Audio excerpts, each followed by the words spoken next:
From the station working for you, this is Good Morning Indiana, streaming now. And it is 5 o'clock here on your Tuesday. Good morning to you. I'm Lauren Casey. Lauren, good morning. I'm Rafael Sanchez. Here are your headlines on the September the 15th. Big changes are being considered for IMPD. Working for you, our Kelsey Anderson explains how a new proposal by city leaders would give civilians more say over police policy. A federal initiative is underway to target crime right here in Indianapolis. So we're taking a look into Operation Legend and what officers are doing to make our streets safer.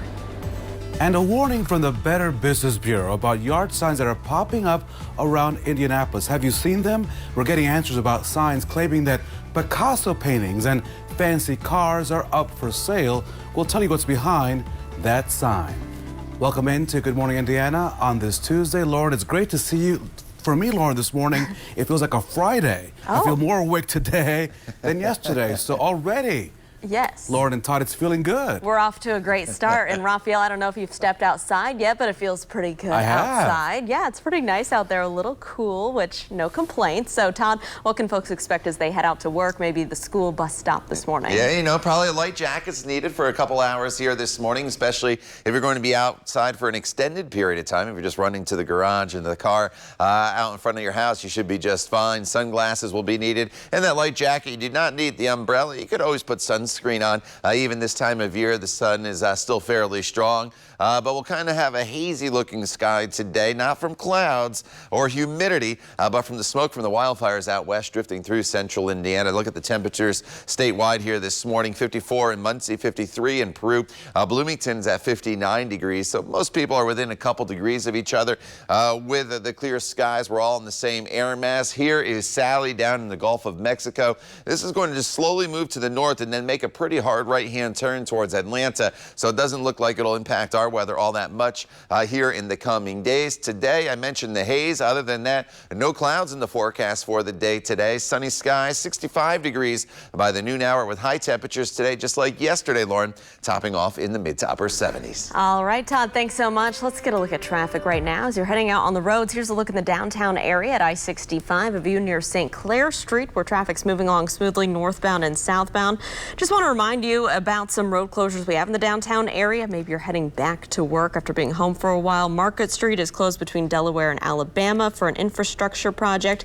Still have Vermont Street closed. We told you about that yesterday due to a water main break between Capitol and Illinois. Another closure you may have to watch out for is the Calvary Street Bridge that's closed over I-65 and I-70 for a new bridge deck overlay. Of course, we'll keep you updated on all of those construction projects. Rafael? So Lauren, new this morning, a man has died following a shooting on the city's northeast side. Here are the details as we have them at this hour. Metro Police tell us they got a call about a person shot at 42nd and Post around 11:45 last night. They believe the victim was driven there from a nearby apartment complex. He died on the way to the hospital. At this hour, police have not released any information on a suspect. Well, there is a push to give you more say on police policies involving IMPD. And Lauren, that plan is coming with some pushback from the police union.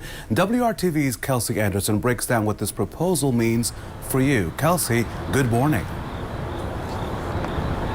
Hey, good morning. So the City County Council wants to give the community more say in how IMPD conducts business. So right now, the council is considering a proposal that would create more civilian oversight in the department's general orders process. Their job would be to oversee policies and procedures related to use of force, arrests, investigations, and other police actions. Currently, the board consists of 3 civilians chosen by the police chief and the police union. Council members Keith Potts and Krista Carlino introduced the change, and they want the board to include 4 civilians chosen by the mayor and the council.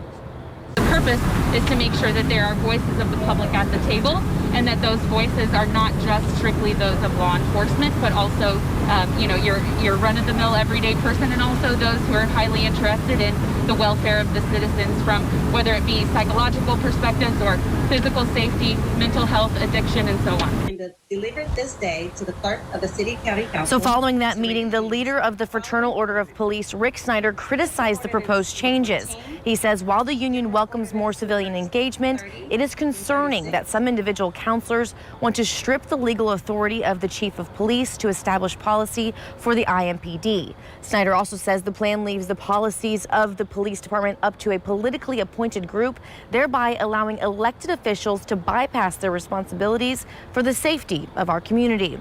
Now, 15 council members are co-sponsoring this change, and the Public Safety and Criminal Justice Committee plans to hold a meeting and a full hearing on this topic. So we have all this information plus the full statement from Rick Snyder over on WRTV.com.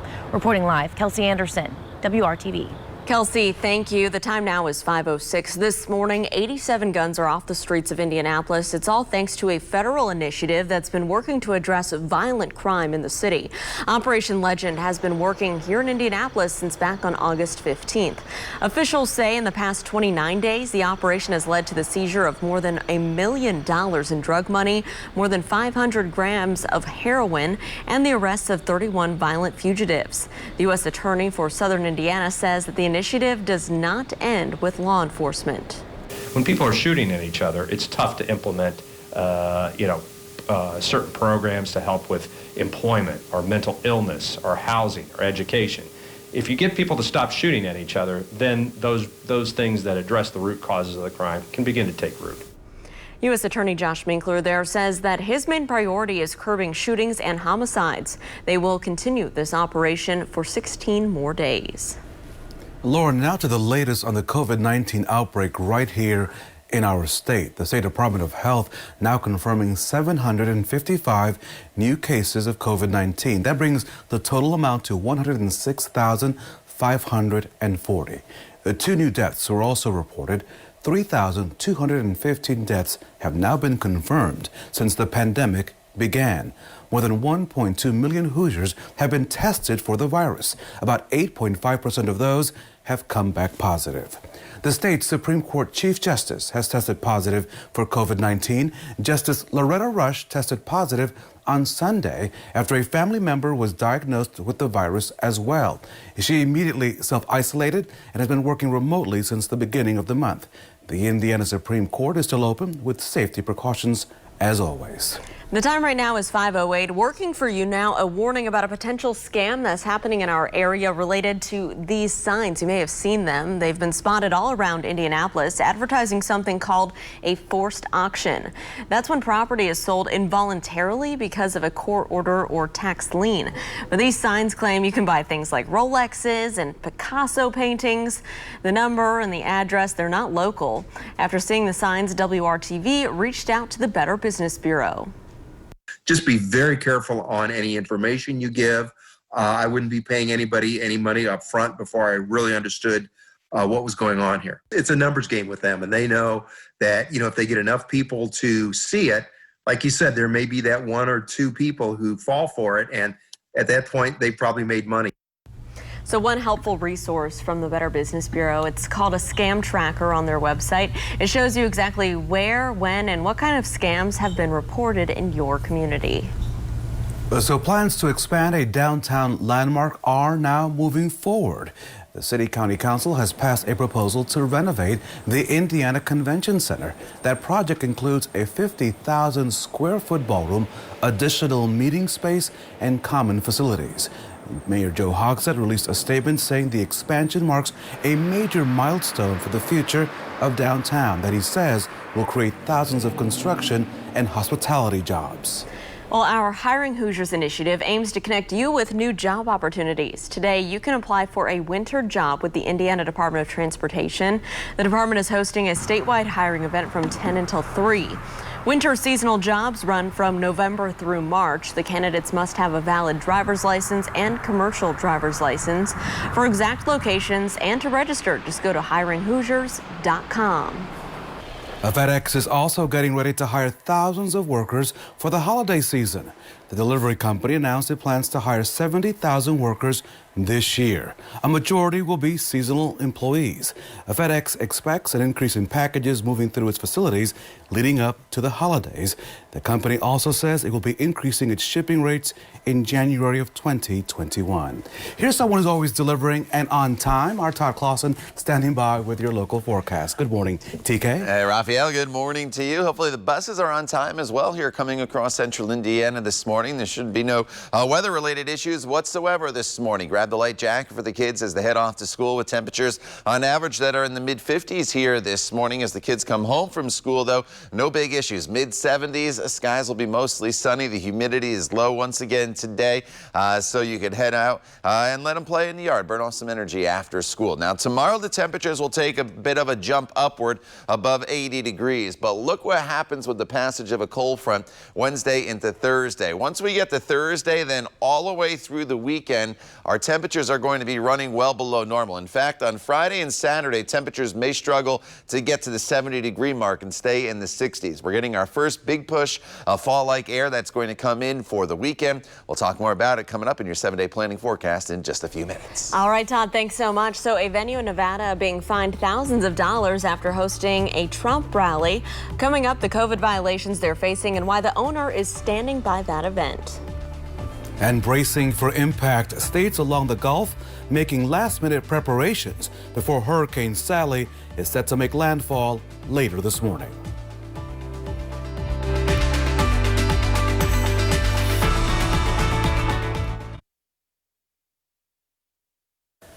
So welcome back to Good Morning Indiana. That venue that hosted President Trump's rally in Nevada is now facing thousands of dollars in fines for COVID-19 violations. Henderson city officials cited extreme manufacturing for seating arrangements that were not social distance, holding an event causing more than 50 people to gather, and 4 other violations. The venue is now being charged $3,000 in fines. The owner says he has no regrets hosting the event, calling it his patriotic duty.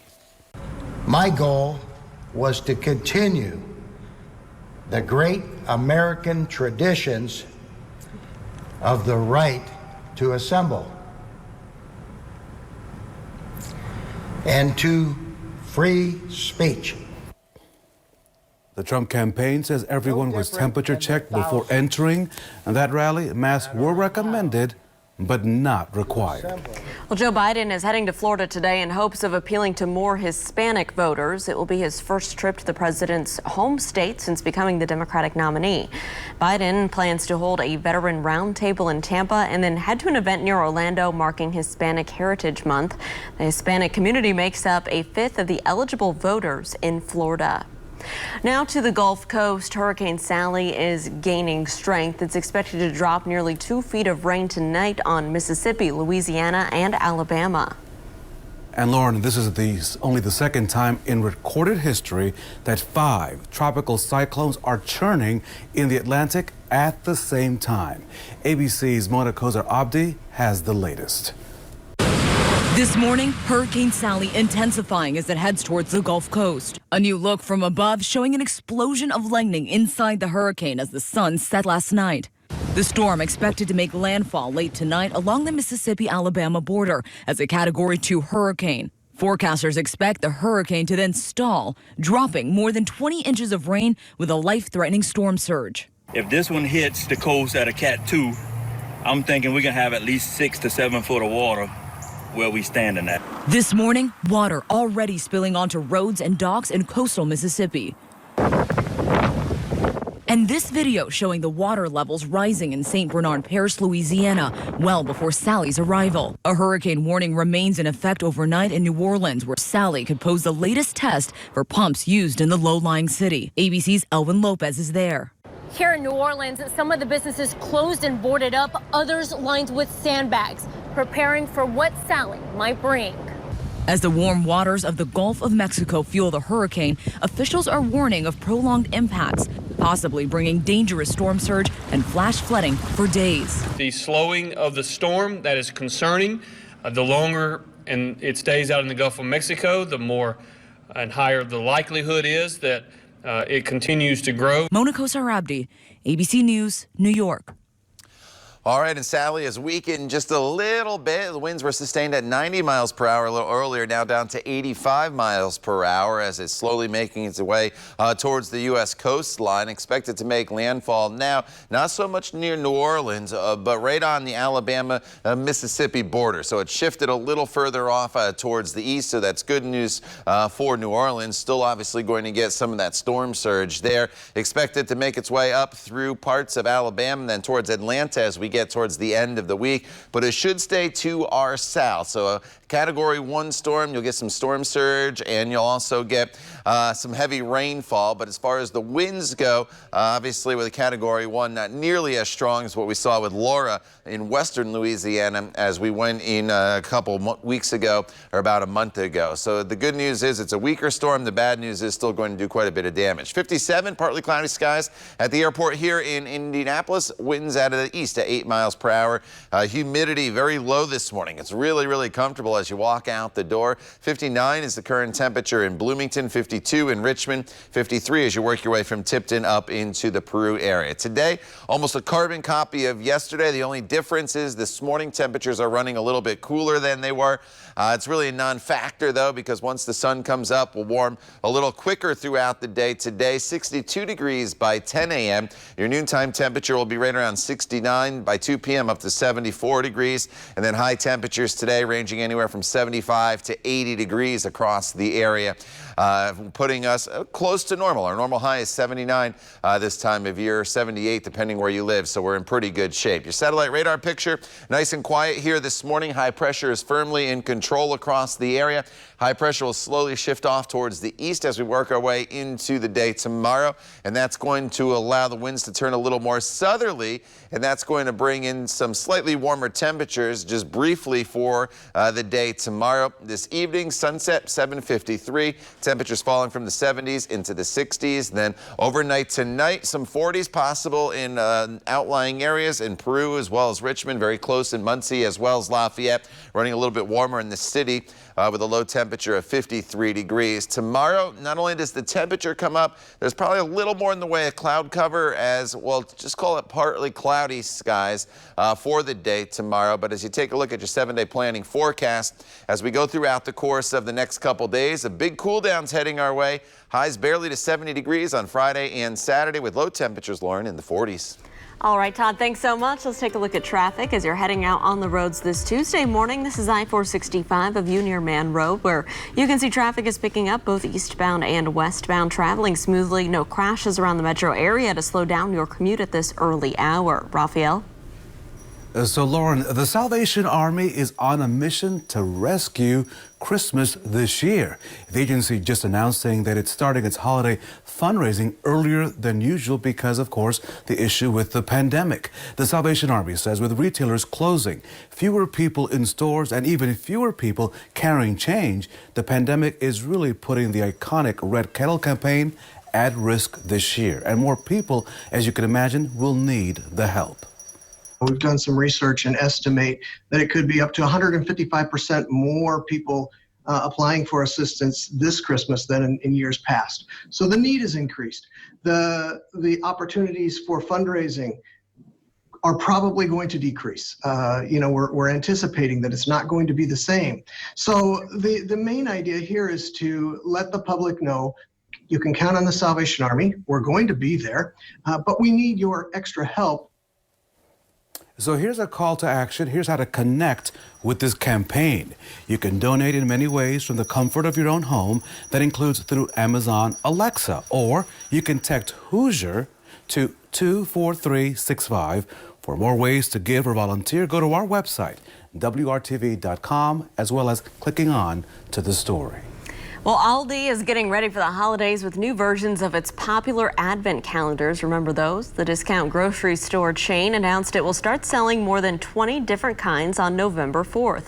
They include a wine, beer, and new hard seltzer calendar. There's also food options with cheese, chocolate, or toy ones for the kids. If you want one, you better plan ahead. They are known to sell out quickly.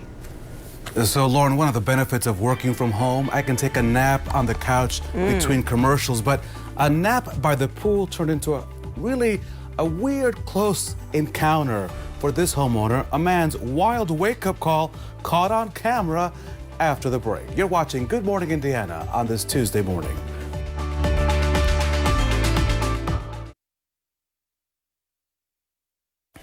Good morning and welcome back to Good Morning Indiana. So this is a wake-up call to remember for a man in Massachusetts this week. And so he was sitting by the pool, right, taking a nice snooze, just relaxing, chilling out.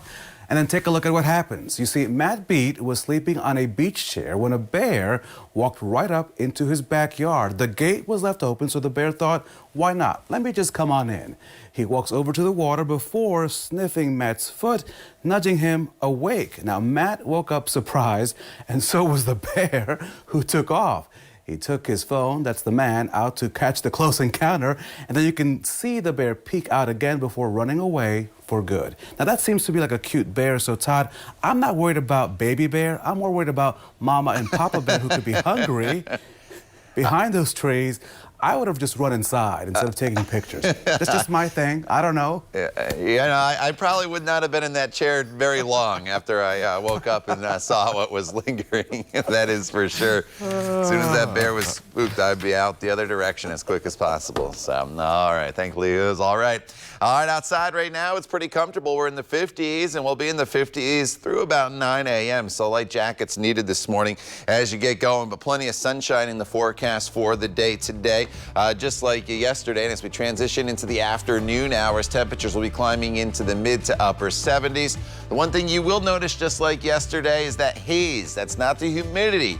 That's the smoke from the wildfires out to the west. So it won't be that bright blue sky today, but no threat of any rainfall with those very comfortable temperatures. We'll dive into the forecast in more detail as we look ahead to your weekend coming up when Good Morning Indiana continues. The time now is 5:27.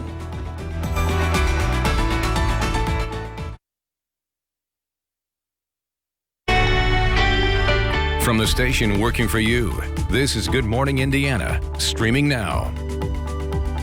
A major change could be coming to how IMPD is managed. Now at 5:30, we're live with a proposal aimed at improving relations between police and the public.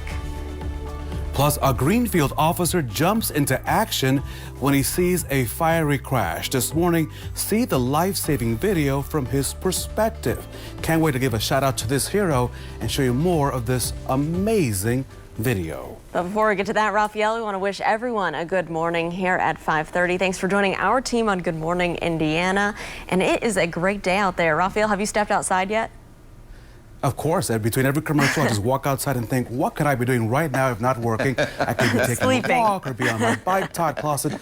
Considering last week, as you may recall, it was humid, it was foggy, it was cloudy, and Todd, you are delivering an A+ forecast this week. Yeah, you know, we kind of flipped the script. Yesterday, we had temperatures in the upper 70s. I know there was some haze out there. And I had some people text me and ask me, why does the sun look so white? And that's because of the smoke from the wildfire. So it kind of gives us that hazy look throughout the day, but the sunrises and the sunsets with those smoke particles are pretty nice for making a good picture in the evening hours or as the sun comes up. 57 right now is the current temperature. Sunrise not until after 7 o'clock now, so city skyline looking pretty nice here this morning. Once you get outside of Indy, it's slightly cooler to the north. 53 in Peru. 59 is the current temperature in Bloomington. Your satellite radar picture, nice and quiet. The closest clouds we have are way down to our south or way to our north, so we'll just enjoy a sun-filled day. And temperatures this morning will be in the 50s through about 9 a.m. as we break it down for you hour by hour. By the noontime, we're getting up to right around 69 degrees. And then high temperatures today, they'll be topping off in the low 70s. So sunny and comfortable is your weather headline for the day today. This nice weather, well, it's going to continue throughout much of the week. More on that coming up in just a few minutes. Lauren. All right, great news there, Todd. Thanks so much. And some great news in the traffic department as well. Things are pretty quiet for your Tuesday morning commute. This is a look at I-65 and I-70 downtown at the North Split. Traffic is moving along up to speed there in all directions. No major issues to slow down your commute, but of course we'll keep you updated. Raphael? Lauren, new this morning, a fatal shooting now under investigation on the city's northeast side. Here are the details. Metro Police tell us they got a call about a person shot at 42nd and Post Road. This around 11:45 last night. They believe the man was driven there from a nearby apartment complex. he died on the way to the hospital. At this hour, officers have not released any information on a suspect. So there is a push to give you more say on police policies involving IMPD. This plan is coming with pushback, though, from the police union. WRTV's own Kelsey Anderson breaks down what this proposed change could mean. Hey, Kelsey.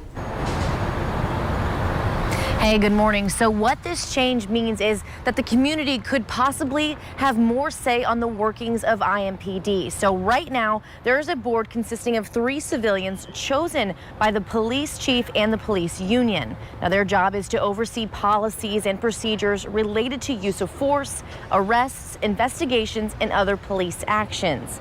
The council is considering a proposal that would create more civilian oversight in the department's general orders process. Council members Keith Potts and Krista Carlino introduced the change, and they want the board to include 4 civilians chosen by the mayor and the council. Taking every step that we can to make sure that we're not going to make the jobs of our police officers harder. If anything, of course, we want to make them easier. So we worked with our law enforcement partners as well, just to make sure that we weren't going to be adding any additional layers of bureaucracy or red tape, so that they can continue to keep our community safe while our community has more of a voice in the policies. And delivered this day to the clerk of the city county. So following that meeting, the leader of the Fraternal Order of Police, Rick Snyder, criticized the proposed changes. He says while the union welcomes more civilian engagement, it is concerning that some individual counselors want to strip the legal authority of the chief of police to establish policy for the IMPD. Snyder also says the plan leaves the policies of the police department up to a politically appointed group, thereby allowing elected officials to bypass their responsibilities for the safety of our community. Now, 15 council members do support this change, and then the Public Safety and Criminal Justice Committee, they plan to have a full hearing on this possible change. You can read the full statement of the Fraternal Order of Police over on WRTV.com. For now, send it back to you guys in the studio. Kelsey, thank you so much. This is video you have to see. A hero at work. Let me take you to Hancock County. A Greenfield police officer is being credited with saving a woman's life after he pulled her out of a burning vehicle, and all was caught on camera on his body cam. Take a look at this video this morning. Ma'am, can you hear me? Body, we're ma'am, down. I'm pulling you out.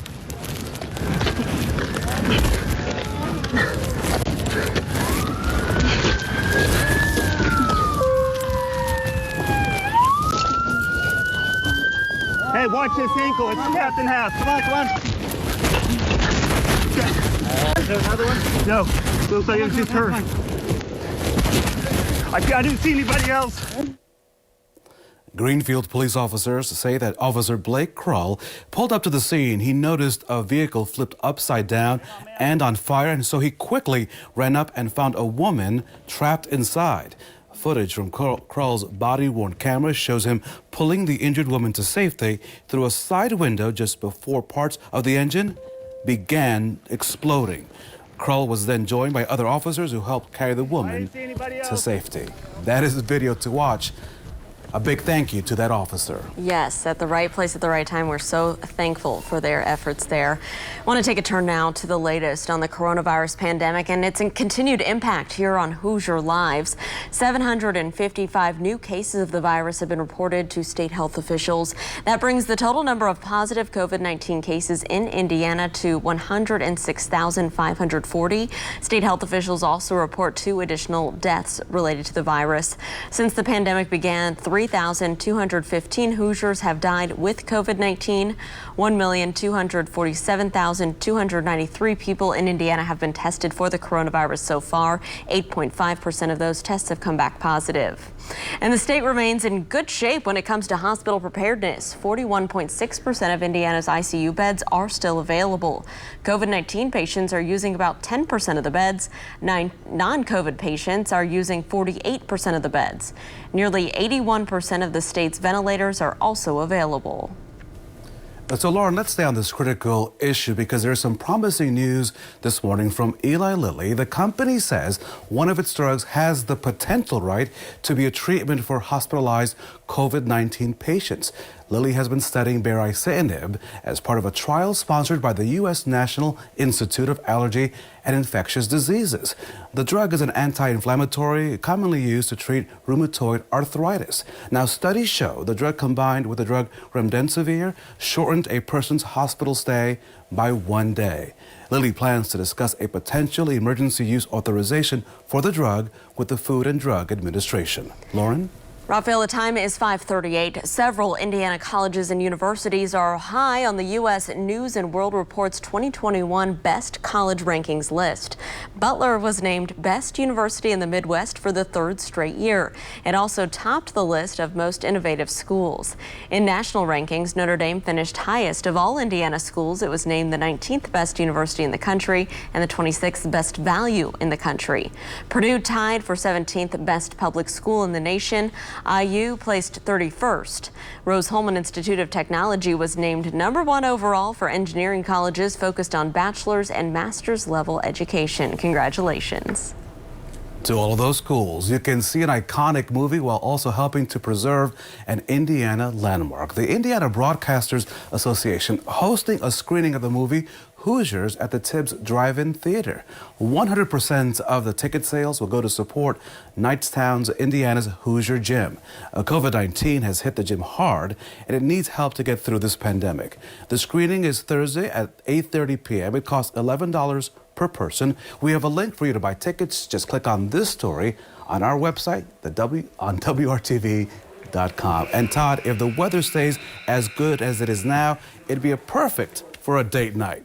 I mean, it is great to be outside right now. You know, you can pick your night, any night this week, Rafael, to take out Mrs. Sanchez there, and you will be in great shape weather-wise. Just if you're finding yourself on a patio the next couple evenings, have that light jacket handy. The one thing we need, but we haven't had a lot of, is rainfall, at least in Indianapolis and to the south. I know you've had more rainfall to the north, especially going back to Labor Day. That was a really, really wet day for you, but officially at the airport in Indianapolis, we've only seen 400 of an inch of rain. So that's essentially next to nothing. And that puts us almost an inch and a half below where we should be for this time of year. No rain today, no rain tomorrow. I put slight category there on Thursday, but that's probably being very generous on my part. It's probably just a few spotty sprinkles on Thursday. And then the weekend is looking absolutely terrific, very fall-like. We'll share that forecast with you coming up in Maine weather in just a few minutes. The time now is 5:41. You're watching Good Morning Indiana right here on RTV6.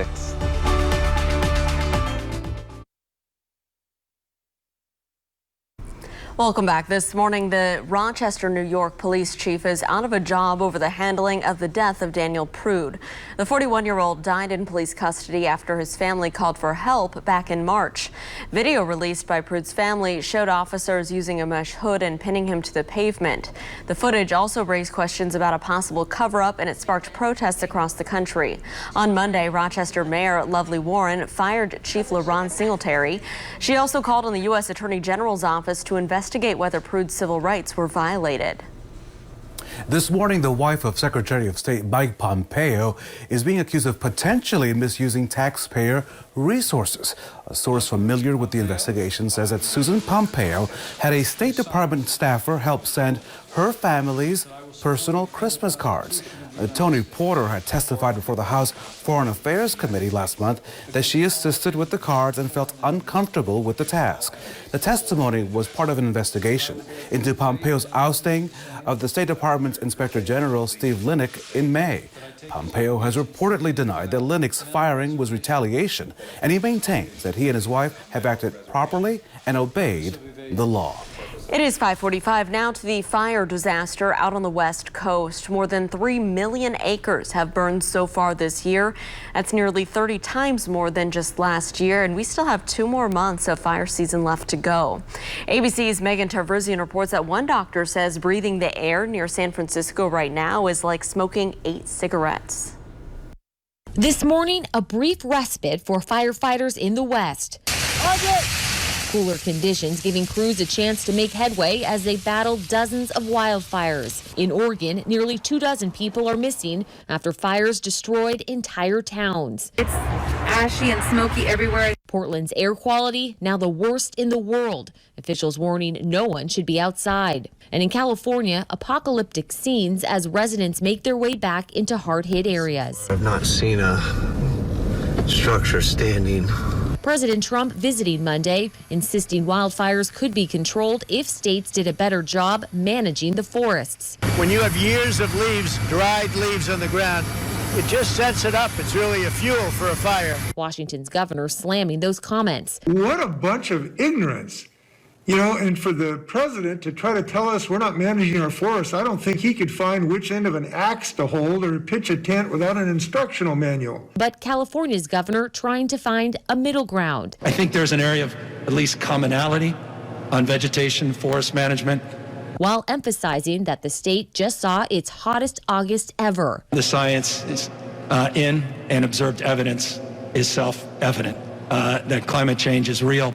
And that is exacerbating this. Just minutes later, Trump appeared to question that claim. Okay, it'll start getting cooler. You just watch. I wish science agreed with you. Hey, well, I don't think science knows, actually. California's Secretary of Natural Resources later pushing back against the president. 57% of our forests in California are owned and managed by the federal government. Here in Southern California, the sky is still orange and hazy. We've had some days where we've woken up and cars are covered with ash. Thankfully, there has been improvement with the smoke, but the air quality is still unhealthy. Megan Tavrizian, ABC News, San Diego. And yesterday, if you were out and about, and I'm going to try to get a picture loaded into the system for you after coming up in the 6 o'clock hour, you noticed the haze. Even though I told you it was going to be mostly sunny, that's the smoke from the wildfires making its way across the country right here through central Indiana. So instead of that bright blue sky, which we would normally have if the smoke wasn't present with the sunshine and the low humidity, once again today there's going to be that hazy look due to the smoke. Otherwise, mostly sunny skies and pretty comfortable today. The humidity levels are really, really low. The other weather headline is some very cool mornings that'll be in store for us as we go forward in this forecast, especially as we get into the weekend. 52 in Kokomo, 55 in Greenwood right now. Bloomington, you're currently sitting at 59 degrees. The next couple hours will hold pretty steady temperature-wise, and then once the sun comes up, we'll see these temperatures start to moderate as we head into the 10 and 11 o'clock hour. We'll still be in the 60s, though, probably through the noon hour. Once we get past the noon hour, that's when our temperatures will start to climb up into the 70s. The big picture shows it's pretty quiet all across the area.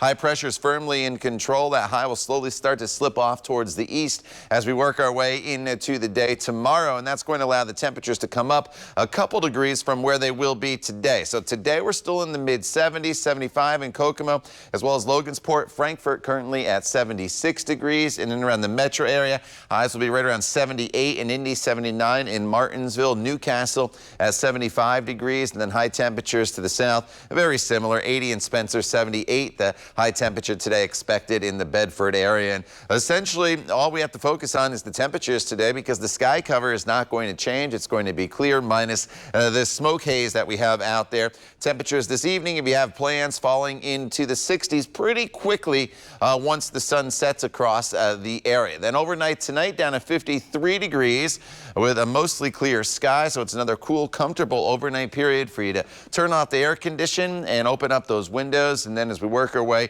through the day tomorrow, just a couple degrees warmer with a little bit more in the way of cloud cover as the front starts to approach that area. Now, once that cold front goes through, Thursday we're down to 75 degrees, and Thursday's the day then we have the opportunity, I think, of seeing a stray shower in the forecast. Nothing to write home about. Don't get super excited over it. If you need rain, continue to water your plants and your lawns because it's pretty dry through the weekend. Friday and Saturday, highs in the low 70s, but look at the low temperatures all the way through the weekend. Each and every morning, temperatures will be all the way down, Lauren, into the 40s, and that's in the metro area, even cooler in the outlying areas than the numbers you see on your screen. All right, Todd, thank you so much. Let's take a look at traffic right now. This is a major construction spot south of the downtown area, and you can see it's an active one this morning as crews are out there working on this major bridge project of I-65 over Keystone Avenue. We do have the traffic shifting in place there and the lane restrictions. The exit ramps and entrance ramps remain open throughout the duration of this project, but just pay attention. This is a spot you'll want to slow down for this morning and each morning as this is a long-term project. Wear a mask, don't touch, and social distance. So those are the current social norms, and they're forcing many companies to come up with new ways to reach customers. That's why White Castle has redesigned its packaging to fit these new norms. Dubbed the Crave Clutch, the packaging has 20 sliders and 4 small fries. It has a cardboard handle with a faux letter stitching and making it easier for you to hold on to while you're going to your socially distant gathering. The vice president of the company says they've been working on packaging for a while now and thought this was the best time to unveil it. The last time White Castle introduced new packaging was 16 years ago.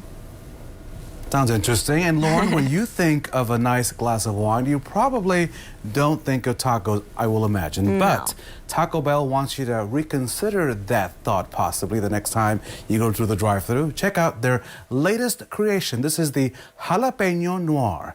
The wine doesn't actually taste like jalapenos. It's made by a vineyard in Ontario, and Taco Bell says it has notes of wild strawberry, cherry, and beetroot, perfect to pair with a toasted cheesy chalupa.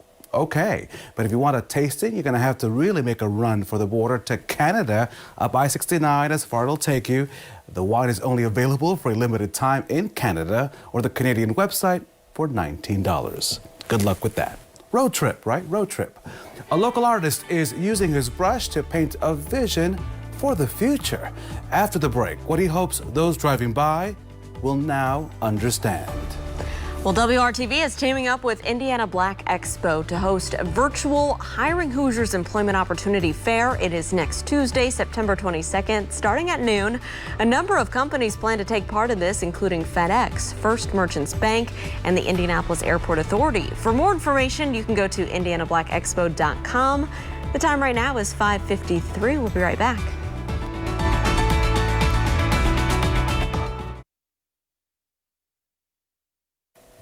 Welcome back to Good Morning Indiana. A local activist is using his paintbrush and his presence to share a vision of equality. It's an issue that Billy Hoodoo has been fighting for since his college days. He paints murals for free, and he hopes that people who drive past paintings like this one realize the Black Lives Matter movement will not disappear without progress. Black Lives Matter, I see that as an opportunity to let people know, make people more aware of what's going on, and get ideas about what they could do. Good luck to that young man. If you're looking to have a free mural painted for your business, download the WRTV app for that information. And Todd, step outside today. Cool, you can do anything you want today. It is so nice. You're not gonna break a sweat today. Yeah, you know, it's really, really comfortable. Whether it's this morning or even this afternoon, we're in good shape. I'm showing you the big picture here for a reason. Not that this air mass is heading in our direction in the northeast, where temperatures are in the 40s this morning. That's going to head off towards the east, but eventually by the weekend, some cooler air comes out of Canada, and that's what we're going to be experiencing. But very comfortable from Indianapolis off to the west. Temperatures in the 50s and 60s here this morning. Throughout the day today, mostly sunny skies. The humidity is low, very comfortable, but that hazy look to the sky will continue throughout the day today, and that's due to the smoke from the wildfires. We'll talk more about your forecast in detail in just a little bit. It's technology to keep workers and kids safe. I'm Rafael Sanchez. That story coming up on WRTV.